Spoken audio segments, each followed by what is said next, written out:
Good morning, students. Let's look into next topic of this chapter 5. Manchester comes to India. It means the British products, English products are coming and glutting in India. See, in 1772, Henry Portolo, a company official, had ventured to say that the demand for Indian textiles could never reduce since no other nation produced goods of the same quality. Yet by the beginning of the 19th century, we see the beginning of a long decline of textile exports from India. That quote was of Henry Portulo that was the condition business atmosphere in India or in international market that India's textiles cotton was so fine that the demand for that was extremely high. So it affected the British or the English cotton exports and business. So, but it didn't last like that. Okay, see, it's India's cotton textiles or is this trade exports now started declining. In 1811-12, piece goods accounted for 33% of India's exports. So, see, the cotton piece goods means the garments text that was around 33% of India's exports. But by 50-51, around 40 years, in 40 years, it was no more than 3%, from 33% to 3% in 40 years. So, what happened, or what does it say? See, as cotton industries developed in England, industrial groups began worrying about imports from other countries. Okay, so cotton industries developed and expanded in England, but still cotton materials or cotton items or goods were imported to England, and their products were not being able to gain market. So they persuaded the government to impose import duties on cotton textiles so that Manchester goods could sell in Britain without facing any competition from outside.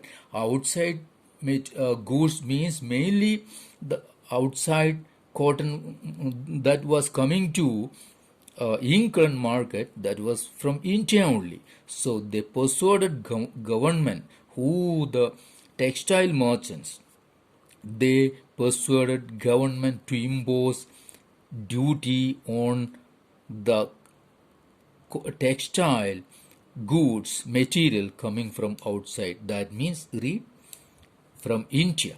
Okay, and one more, at the same time, industries persuaded the East India Company to sell British manufactures in Indian markets as well.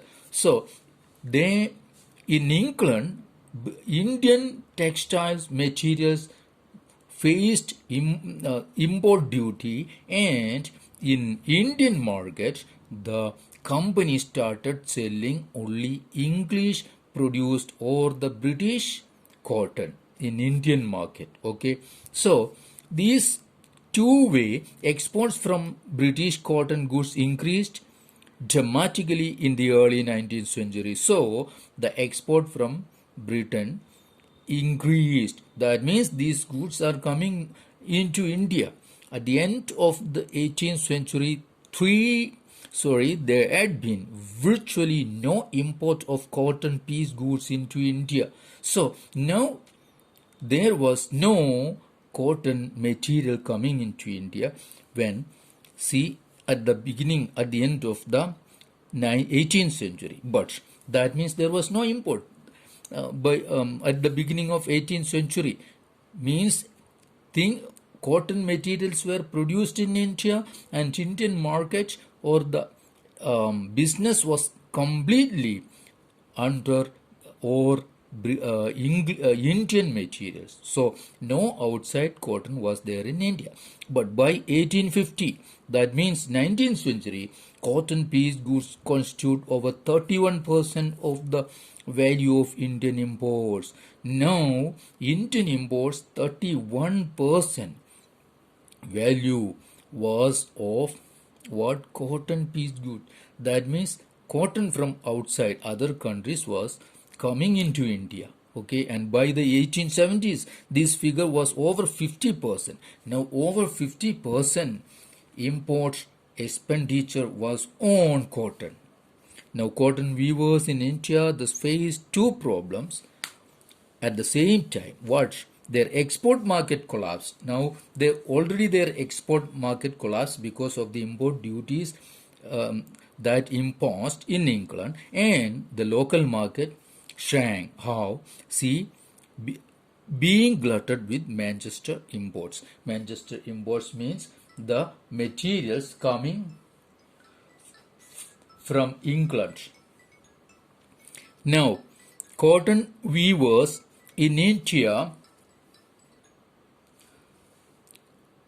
thus faced two problems. Okay, that's we were thinking. Okay, looking into means export collapsed and the local market shrank. Now, produced by machines at a lower cost, the imported cotton goods were so cheap that weavers could not easily compete with them. Now, the British products produced by machine was very cheap that the weavers couldn't imagine to have competition against these goods. By the 1850s, reports from most weaving regions of India narrated stories of decline and desolation. So Indian weaving regions, villages, there see the stories of decline and desolations were everywhere. That means the weavers, they lost their trade and they left their villages. By the 1860s, weavers faced a new problem. Already their cotton business collapsed, industry collapsed. Now a new problem. They could not get sufficient supply of raw cotton of good quality. Now no raw cotton. Why? The raw cotton from India, company was buying it, taking it and exporting to England. Raw cotton was sold or sent to England and the manufactured cotton materials was coming back to India. Okay, so when the American Civil War broke out and cotton supplies from the US were cut off, Britain turned to India. Now, after when the American Civil War time, so supply from US means the raw cotton from US was not getting. So what happened? Now England, Britain turned to India. As raw cotton exports from India increased, the price of raw cotton shot up. Now what happened?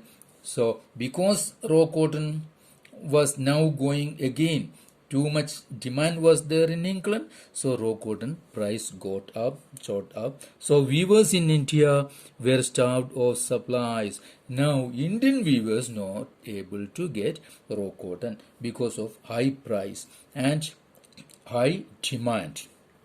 See, it forced them to buy raw cotton at exorbitant prices. That means too high prices. In this situation, weaving could not pay. Means weaving industry or that society community, they couldn't stay in the market. Okay, by the end of the 19th century, weavers and other craftspeople faced yet another problem. Now, one more problem that the weavers and craftspeople faced at the end of the 19th century, what? Factories in India began production. Now, in India also, factories started to coming up. So many factories set up in India. Now the weavers, they completely lost space in Indian market. Okay, so see, the factories flooded the market with machine goods. So the weaving industries couldn't survive.